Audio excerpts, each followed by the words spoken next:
अवघ्या काही वर्षांमध्ये हजारो गुंतवणूकदारांचा विश्वास संपादन करणारी आणि दुप्पट तिप्पट परताव्याची स्वप्न दाखवणारी शिवम असोसिएट्स कंपनी आता देशातील सर्वात मोठ्या आर्थिक घोटाळ्यांपैकी एक म्हणून समोर आली आहे।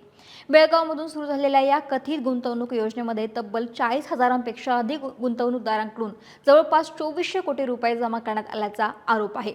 आता या घोटाळ्याच्या तपासामध्ये रोज नवनवीन खुलासे समोर येत आहेत। अशातच या घोटाळ्याचं काही सेलिब्रिटींशी देखील कनेक्शन असल्याचा संशय आता व्यक्त होतोय। एकंदरीतच हे प्रकरण नेमकं काय आहे पाहूयात व्हिडिओच्या माध्यमातून। नमस्कार, मी अक्षता आणि तुम्ही पाहताय सकाळ। तर तपास यंत्रणांच्या माहितीनुसार शिवम असोसिएट्सचे प्रमुख आरोपी शिवानंद निलनवर यांनी गुंतवणूकदारांना कमी कालावधीमध्ये भरघोस परताव्याचं आमिष दाखवलं। सुरुवातीला काही गुंतवणूकदारांना नियमित परतावा देण्यात आला होता, त्यामुळे लोकांचा विश्वास वाढला आणि एकाकडून दुसऱ्याकडून तिसरा असे हजारो नागरिकांनी आपल्या आयुष्यभराची बचत या योजनेमध्ये गुंतवणूक केली।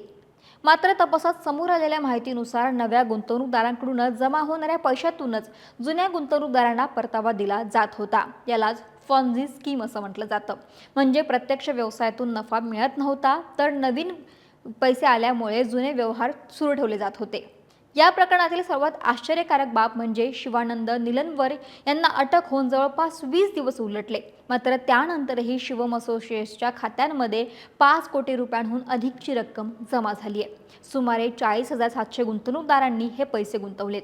या माध्यमातून जवळपास 2,400 कोटींची रक्कम जमा करण्यात आली आहे। नव्या गुंतवणूकदारांकडूनच आलेला पैसा जुन्या गुंतवणूकदारांना परतावा म्हणून देण्याची पद्धत अवलंबली जात होती। यावरूनच अनेक गुंतवणूकदारांना कंपनी विरोधात सुरू असलेल्या कारवाईची माहितीही नव्हती किंवा अजूनही कंपनीवरती त्यांचा विश्वास होता, असा संशय तपास यंत्रणांनी व्यक्त केलाय। सीआयडीच्या तपासामध्ये निलनवर यांच्याशी संबंधित तब्बल 30 बँक खात्यांचा शोध लागलेला आहे। यापैकी 7 बँकांमधून प्रचंड प्रमाणामध्ये आर्थिक व्यवहार झाल्याचे समोर आलेले आहे। एका खात्यातील व्यवहारांच्या तपशील तब्बल 36,000 पानांचा असल्याची माहिती तपास यंत्रणांनी दिली आहे। यावरून या घोटाळ्याची व्याप्ती किती मोठी असू शकते याचा अंदाज व्यक्त केला जाऊ शकतो। या प्रकरणात सर्वाधिक चर्चेत आलेली बाब म्हणजे हिंदी चित्रपट अभिनेत्री सनी लिओनी हिचं नाव। सीआयडीचे पोलीस महासंचालक भीमाशंकर गुळे यांनी सांगितलं की तपासादरम्यान काही आर्थिक व्यवहारांमध्ये अभिनेत्रीचं नाव समोर आलेलं आहे। या प्रकरणातील प्रमुख आरोपी शिवानंद निलनवरकर याने गुंतवणूकदारांकडून जमा झालेल्या पैशांचा वापर चित्रपटसृष्टीमधील काही नामांकित कलाकारांसाठी केल्याचा संशय आहे। मात्र सध्या कोणताही निष्कर्ष करण्यात आलेला नसून संबंधित व्यवहारांची पडताळणी सुरू आहे। जर तपासामध्ये आवश्यक वाटलं तर संबंधित व्यक्तींना नोटीस बजावली जाऊ शकते, असंही अधिकाऱ्यांनी यावेळी स्पष्ट केलेलं आहे। आता या घोटाळ्याची व्याप्ती केवळ कर्नाटकपुरती मर्यादित नसून महाराष्ट्रातही हजारो नागरिक यामध्ये अडकले आहेत।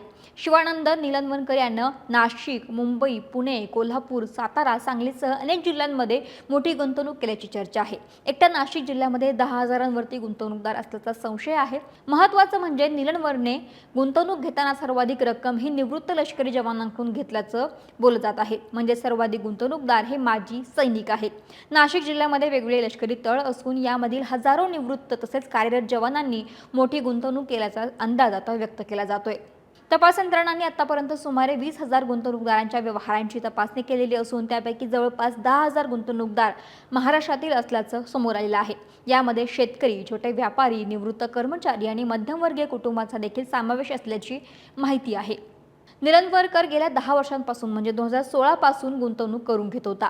सुरुवातीच्या गुंतवणूकदारांनी मोठी रक्कम स्वतः गुंतवली आहे, शिवाय अनेकांना गुंतवणूक करण्यास परावृत्त केलेले आहे। त्यांच्याकडून कोट्यवधी रुपयांची गुंतवणूक आल्याने 5 ते 11 जणांची निवड करून त्यांना प्रत्येकी 60 लाखांची व्हॉल्वो कार भेट देण्याची चर्चा आता सुरू आहे। अशीच कार निलनवरकरचा समर्थक आर अभिला यालाही दिली होती। ती कार पोलिसांनी जप्त केलेली आहे। यावरूनच आता सीआयडी पथक महाराष्ट्रातही तपास करण्याची शक्यता वर्तवली जाते। दरम्यान या प्रकरणी सीआयडीकडून आर्थिक व्यवहारांचे फॉरेन्सिक ऑडिट सुरू आहे। कोट्यवधी रुपयांचा पैसा नेमका कुठे गेला आणि कोणत्या व्यक्तींना आर्थिक लाभ झाला आणि या घोटाळ्यामागे आणखीन कोणकोणते चेहरे आहेत, या सर्व प्रश्नांची उत्तरं आता तपासातून समोर येण्याची शक्यता आहे आणि हे प्रकरण समोर येणं तितकंच महत्त्वाचं आहे। त्यामुळे त्या प्रकरणामध्ये पुढे काय घडतंय हे पाहावं लागेल। महाराष्ट्रातील सर्व बातम्यांचे विश्वासार्ह व्यासपीठ सकाळच्या सर्व सोशल मीडिया प्लॅटफॉर्मला लाईक, फॉलो आणि सबस्क्राईब करा। तसंच सर्व नोटिफिकेशनसाठी बेल आयकॉन प्रेस करायला विसरू नका।